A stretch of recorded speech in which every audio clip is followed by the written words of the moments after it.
Thrifting ain't easy, unless you're watching me.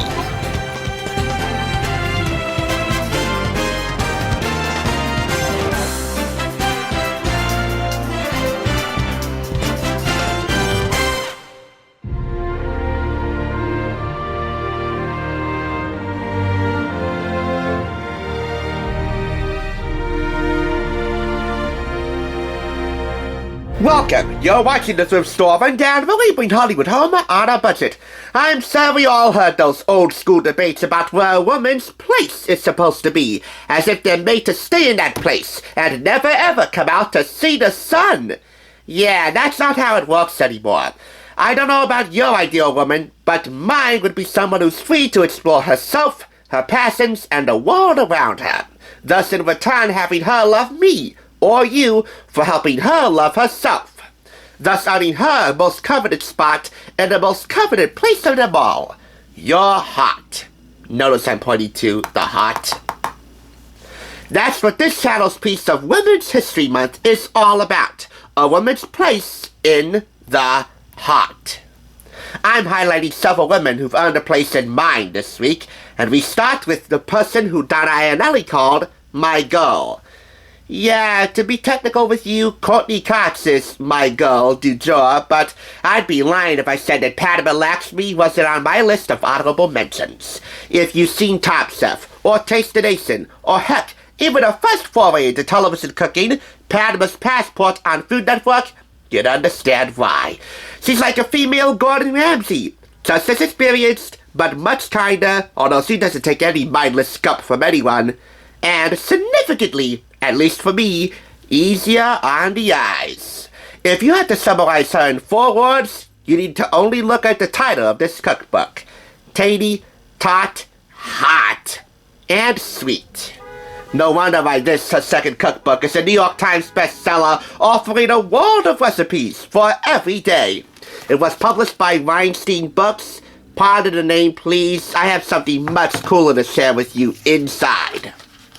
Bam! To borrow a cue from Emerald. It's a signed copy that I got for $10 from the old bookshop in Morristown. There's a story behind that, and I'll share that with you when we do our random page flip. This retails in the States for $34.95 and in Canada for $40.50. Cook with your heart, because cooking is celebration and food is love. So, let the party begin. The recipe chapters in here are pretty much standard. Starters and appetizers, salads, soups, fish and seafood, poultry, meat, vegetables, and side dishes, desserts, drinks, pickles, and chutneys. I'll be highlighting one from each chapter except pickles and chutneys. To me, they're foundational flavor ingredients and components, but not really, like, standout singular stuff. And I want to highlight standout singular stuff. You know, the main events. The entrees, the appetizers, the more tangible things. I can sell you as much as I can tell you. Let's get started with tea sandwiches with lemon, honey, and ginger. Fairly domesticated product right here, but she gives you a guide to making your own crushed red pepper, which amps up the spice in this. As much as the portraits do. Just as the recipe photographs in here are delectable, so too are Padma's portraits. Her sex appeal really drives the whole thing home. Come on, I gotta be honest with you. Next up, a carrot and cilantro salad, which serves 4 to 6. In the soup section, we have here passata of white beans and sage. Need I remind you that I'm highlighting comfort food recipes for this review because we're still in comfort food season at least until mid-spring, when we can finally start to see the sun. In the fish and seafood section, we have sea salads with crushed peanuts and cucumber relish, which will serve 4 as a main course and 6 as a starter. Next up, crispy fried chicken. I'd be lying if I said that this cookbook wasn't internationally influenced, but there are a few Americanized favorites in here to suit your fancy, and crispy fried chicken along with macaroni and cheese, well, they're as American as they come. And modeled by Padma, they're sure to get raves. Here we have beef brisket braised in red wine wrapped in bacon. Let me say it again. Beef brisket braised in red wine wrapped in bacon. In addition to short but personal essays about her growing up in her native India and experiencing all the international culinary influences in that corner of the world alone, not really alone, but just growing up in that little corner of the world, to her globe-trotting taste-alogues, her tasty travelogues, you can also expect an essay about her love of bacon. And in this application, this just may be the marquee main dish of the whole cookbook. Next up, we have Mexican macaroni and cheese. This is one of our all-time favorite comfort foods. I assume it's the same for you. And made the quote-unquote Mexican way. Yeah, this too is sure to get waves. Which would be a good time to mention now that you will have to go to exotic food shops and specialty markets to hunt down some of the ingredients called for in the recipes. Mainly spices. But hey, $10 for me could be $10 for you, so why not a few extra dollars going to these stores hunting down these ingredients? Next, rose petal and pistachio ice cream. Rose petal and pistachio ice cream. You see my point? This calls for Turkish rose jam. You can find that in gourmet and Middle Eastern markets. You're gonna have to, or you can resource it online. And finally, a white sangria. A delicious way to say buenos dias. My Spanish is pretty bad. Is that good morning or good night? Oh, good morning. Yeah, having flashbacks to the 1 year that I took Spanish class at International High School. Anyway, I'm sure you're ready for the story about how I first spotted this. Well, I first spotted this at Red, White, and Blue back in Patterson.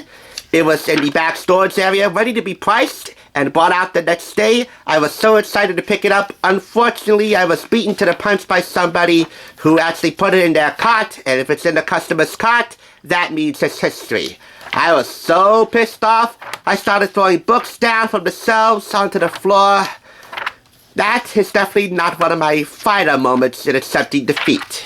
But little did I know that the old bookshop in Morristown would be my savior with a signed copy. Yes, it's more expensive, but the value shows up in how well you use it. And just how many lots of compliments, and maybe beyond, you're sure to get out of this. As this book earned from Tom Colicho, her top chef colleague and fellow judge. Remember, she is a judge and host. Well, used to be the host. Plus Eric Rippert, Nigella Lawson, and Marta Jeffrey. Padma Lakshmi is Nigella Lawson's Indian counterpart, so to speak. They both have wicked sex appeal, but more importantly, know their way around a stove.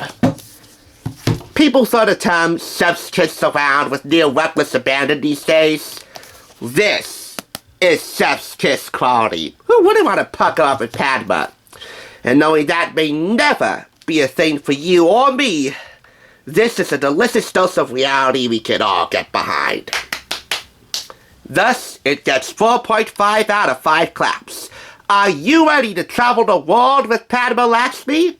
I know I am. All we need to do is pack our knives and go the distance. That's Tangy, Tart, Hot and Sweet by Padma Lakshmi. Let me show you what's on tap for Tuesday. I'm gonna go right ahead and say that sitting before you again are 3 magically badass bitches. They are the Charmed Ones. Famous. If you take your time, you'll get what you want. If you take your time, honey, you'll get just what you want.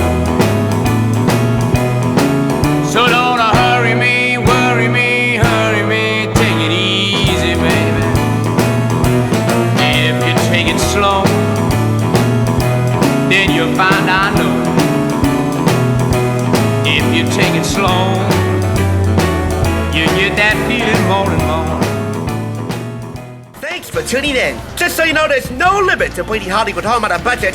Please go ahead and check out another awesome review like this one by clicking here, and make sure you subscribe by clicking here. Until next time, I'll catch you, as I always do, on the flip side.